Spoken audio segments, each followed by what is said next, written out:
Ladies and gentlemen, boys and ghouls, fiends of all ages, welcome back. I'm your host, Anarchy Ass. We are back in Riverside, Illinois today, and we're at a very strange location. Strange not only historically, but architecturally. Because behind me, in this house, built in a large bungalow style, once lived a very notorious individual.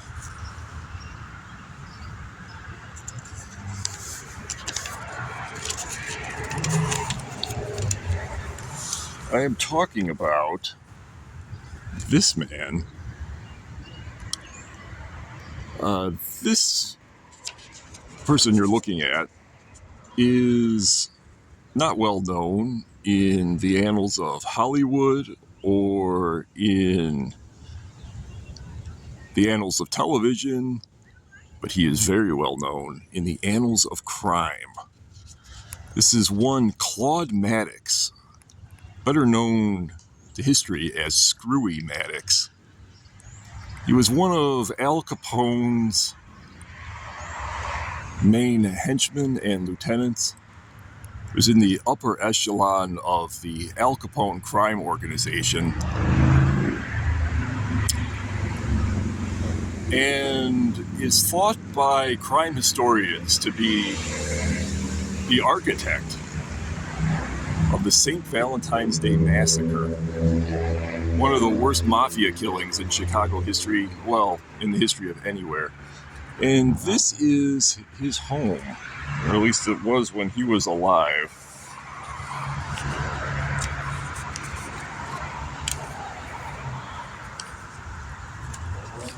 Claude Screwy Maddox, born in 1901, died June 21st, 1958. In this house. He was originally born John Edward Moore and was a Chicago mobster and head of the Circus Cafe gang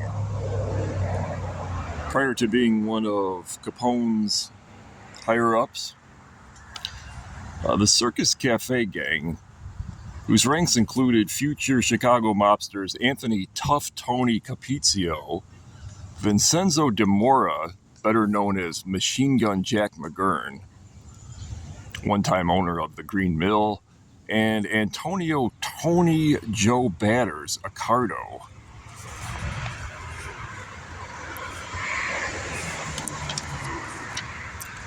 Maddox was a member of a gang called Egan's Rats in his hometown of St. Louis, Missouri, which was absorbed by Alphonse Big Al Scarface Capone's gang, the Chicago outfit. During Prohibition, the Circus Cafe gang was the single North Side organization allied with Capone's Chicago outfit. A suspect in the St. Valentine's Day Massacre, Maddox was believed to be involved in at least the early planning stages of the attack.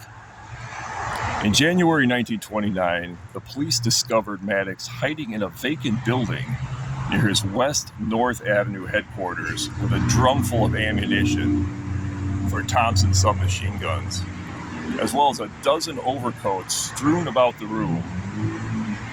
Inside one of the coats, a loaded .45 pistol was found. It was speculated that a nearby garage at 1723 North Wood Street was used to torch cut one of the getaway cars used in the massacre. However, it later caught fire and exploded.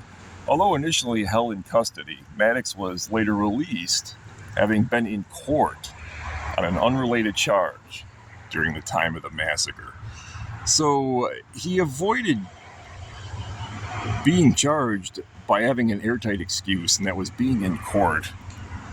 Although the gang was reduced to a satellite by the end of Prohibition, Maddox himself held a high position in the Chicago syndicate until his death in 1958 in his Riverside home from a heart attack. Although some speculate that he was knocked off, I don't think it was poison or something of that nature. By 1958, you could tell if somebody had died of a heart attack or not. His funeral was attended by the outfit heavy hitters and by FBI surveillance. So he was still considered that much of a threat when he died. How big was Screwy Maddox in terms of his position in the outfit? Here is a picture of him out on the front lawn with Al Capone. This is Al Capone right here, sitting down. This is Screwy right up here. I also noticed some other major crime figures in there, including Frank Nitti. He posed for this picture, which was later known notoriously as the lawn picture. I've often wondered who this girl is by my thumb. Right here, there's a little girl in the foreground, not even paying attention, seemingly unaware of who all these guys were. Was she a relative? Who knows? She must have been. This is on the private property. We're going to get a better look at this house, which is fortified with bulletproof glass. And it has a fortified front door that's on rollers that can stop police battering rams. It was not uncommon for mobsters during Capone's time to have fortified cars and to have escape tunnels and other Houdini-style gadgets, but it was really rare to have an entire fortified home like this. And we're going to take a better look at it. So let's get around this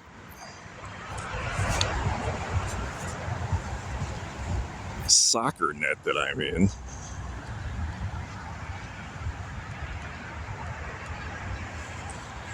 And take a walk over there.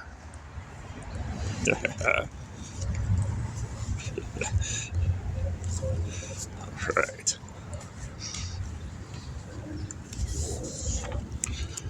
This home is really not very far from that of Frank Nitti,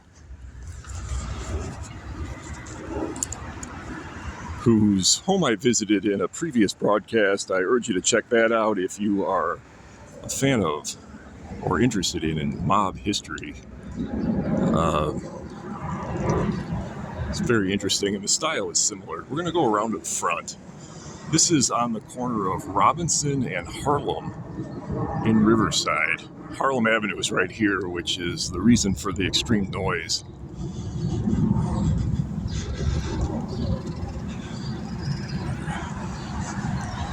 The address is 3536 Harlem. This is a Harlem Avenue address. Okay, first of all, you'll notice the cages over the basement windows. These are original to the house.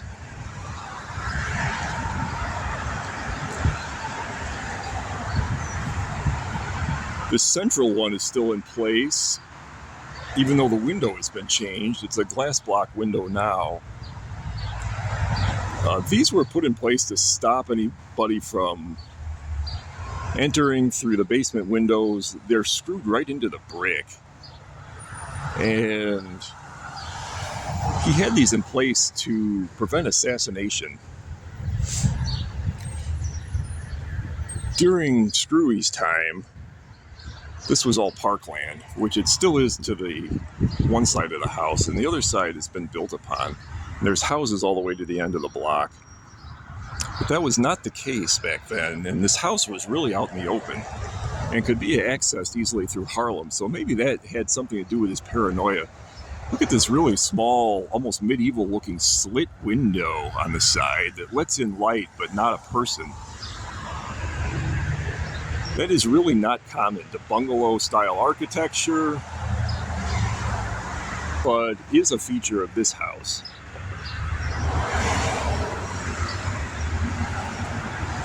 All right, we're going to walk around to this other side.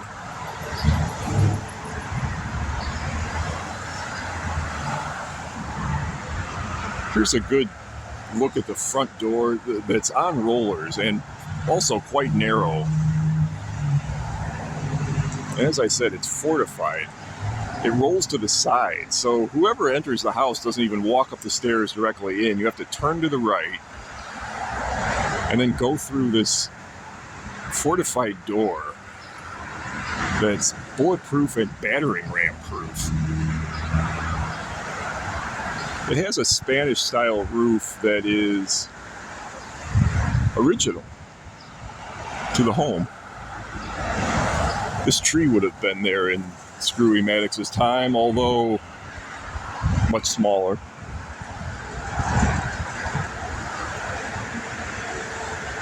Okay. You can see the stained glass windows to the right of the door that are original to the home. And if we go to this side, you'll see these office windows. Big plate glass window with two smaller windows to the right and left. Those are bulletproof. That was Screwy Maddox's office. Bulletproof glass is strange. If you've ever encountered it in courtroom buildings or other places where it's present, it has an almost plexiglass plastic quality to it because of its thickness and texture. Yet it is glass. And this glass is strong enough to where you could open fire on it with a Thompson submachine gun and the bullets would not penetrate.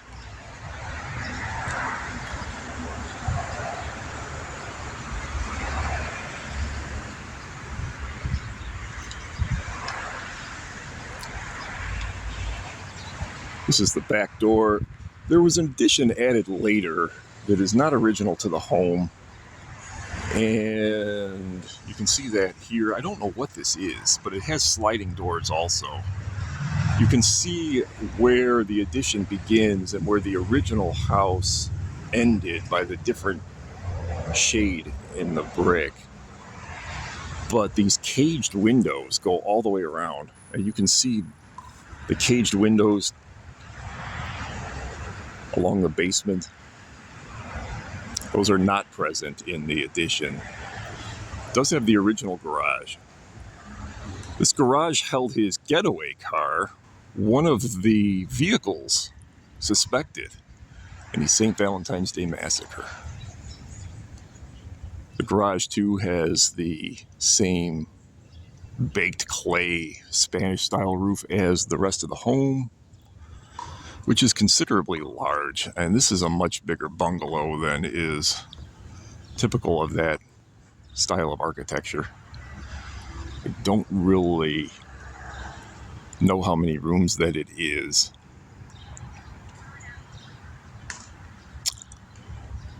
You can also see in the brick, right above the windows, that bush is kind of obscuring it, but there's what appears to be the remnants of the original alarm system. This had its own security system, evidently when it was new. There's also the original spotlight rigged to the garage. Very 1940s looking spotlight. Two of them. One's in sad state of affair. But this one is totally intact. It's white and hanging from the roof.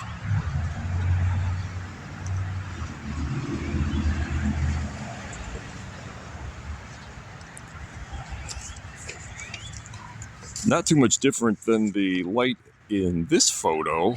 This is Screwy Maddox getting his mugshot taken.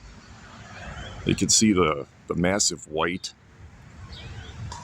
light above the photographer's shoulder, who is obviously standing in the photo, which is staged. If he were really taking the photo, he would be under the curtain of the camera. That's Screwy seated, and you can see the light, and then look at this light. It's not too much different. So it's pretty clear that it's from the same time period.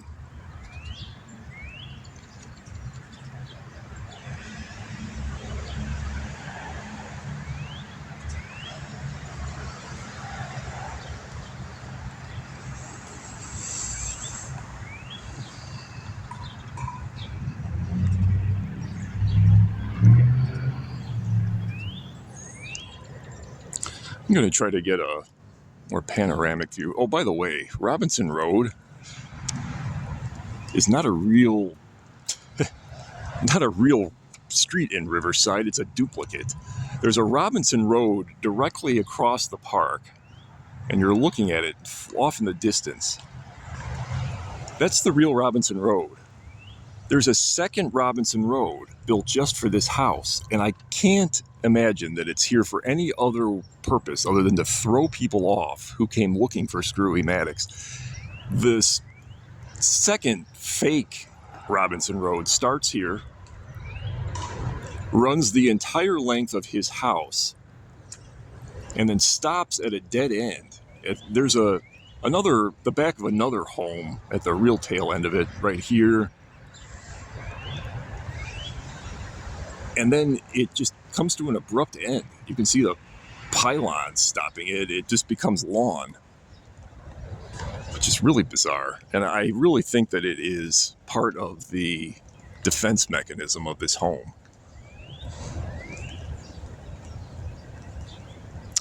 In fact, it actually ends right here. This sign on the distance says private driveway. So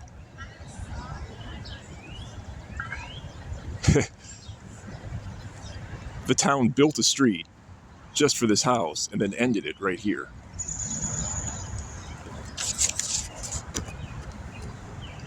It's the end of Robinson Road.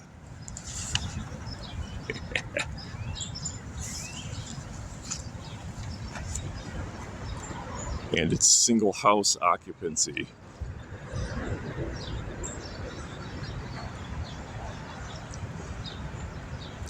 Doesn't even have a curb or a sidewalk. There's a sidewalk running along the house, but on the other side, of course, there's nothing. In fact, there's not a curb on either side. But if we step around this way into the park, and as I said, there's a soccer field here adjacent to the property.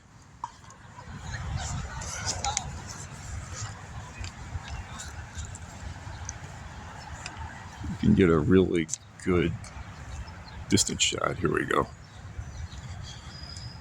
This is how it looks from its neighboring property, the park.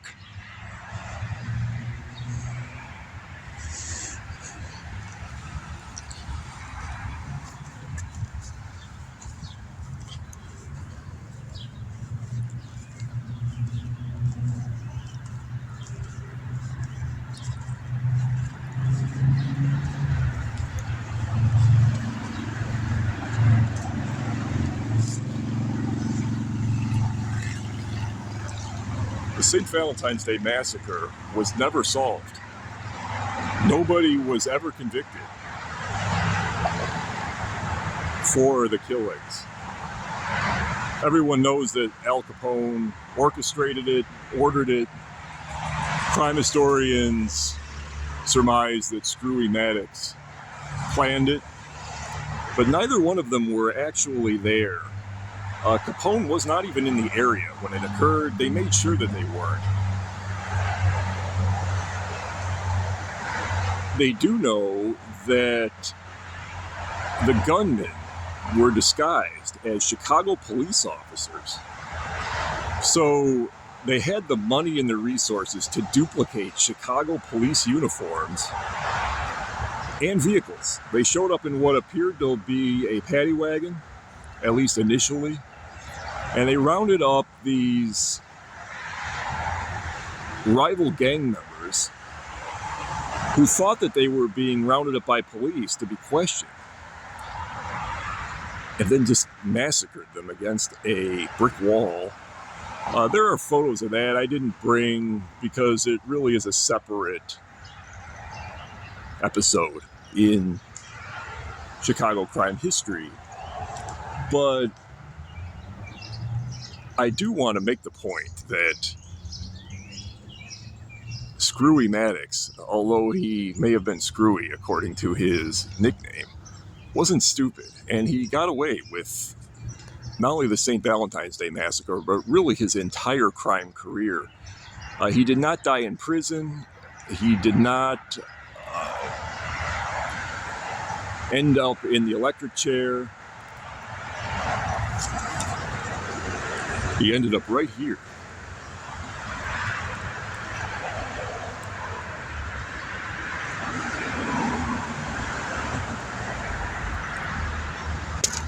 Riverside, Illinois, then as now, was an upscale suburb, as it still is, and a quiet one. There are really no instances of any violence taking place here, despite the fact that he was planning for it.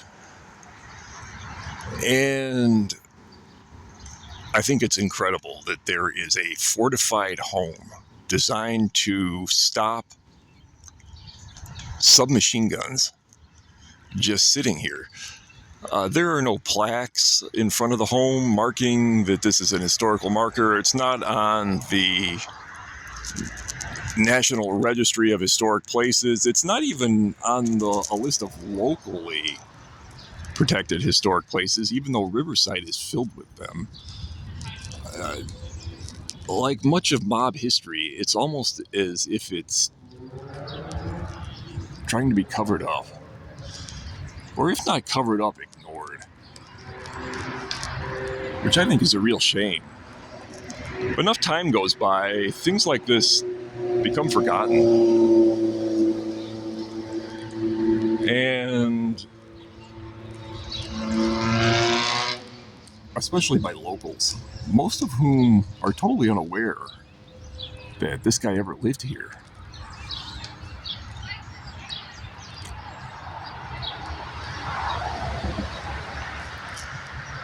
I don't know who the architect of this home is. I was trying to get some info on that. But I do suspect that the architect or architecture firm that built this house also built the home of Frank Nitti, as they date from around the same time and are in the same style. They look very similar. They could be sister homes.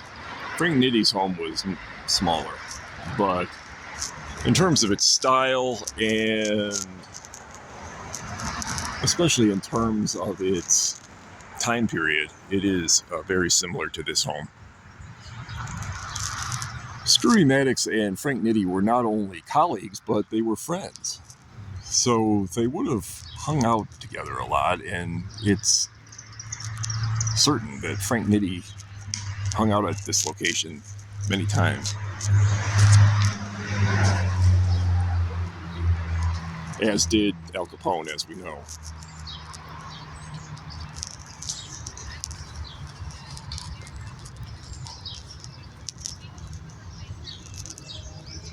This park that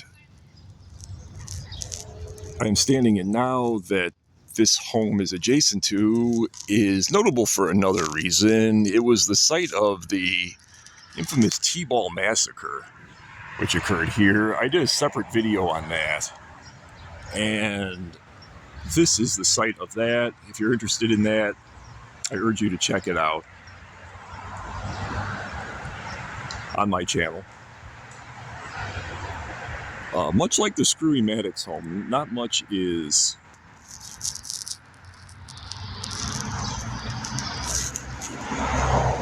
publicized about that, and there is absolutely nothing commemorating it, which I think is a shame. I think there should at least be something commemorating the victims.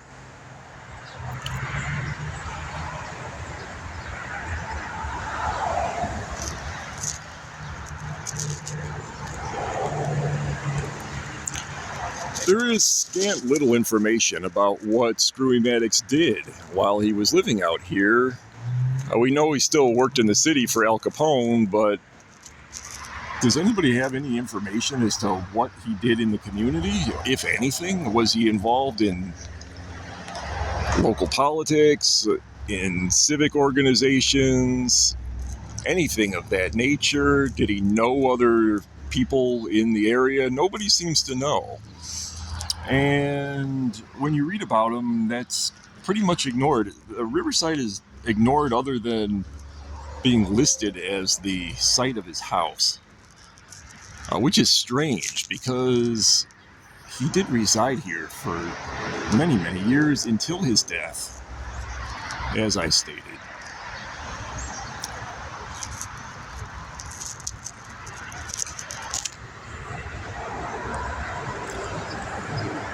But if you do have any information about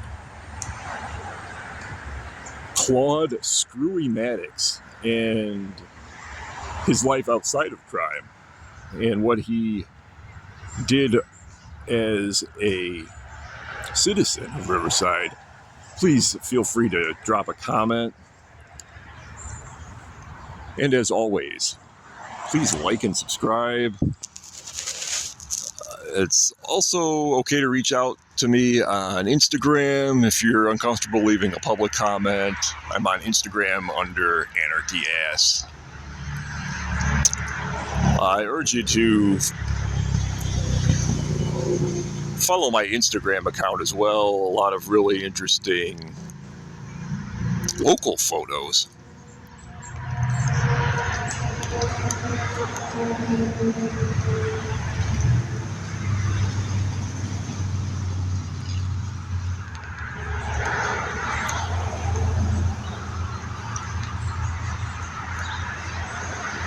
We're going to swing around, and I'm going to give you a look at the house from where we were before, but at a distance.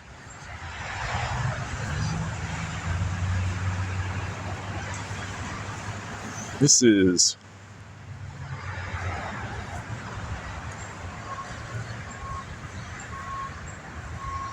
the home again from the park. But you can see the large second floor.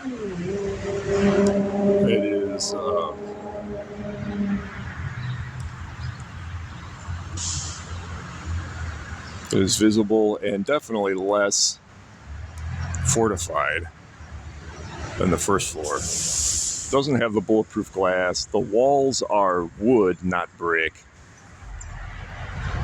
And there's an air conditioner in the window, so it's obvious that it wasn't air conditioned up there during Screwy Maddox's time. Unlike the first floor.